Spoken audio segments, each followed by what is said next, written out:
Me llamo Vicente y tengo 49 años. Hace 2 años estaba en un callejón sin salida. Estaba literalmente en la calle y tremendamente avergonzado. Al final acudí a Casa Caridad por si alguien podía ayudarme. Lo primero, había que recuperar los hábitos básicos, y es que cuando vuelves a nacer tienes que empezar con todo desde el principio. Hay que saber que se puede volver a comenzar de nuevo.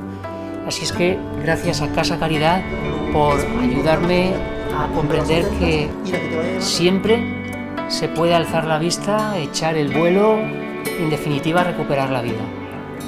Vale, cortamos. Me llamo Javier y soy actor, pero esta es la historia real de un usuario de Casa Caridad.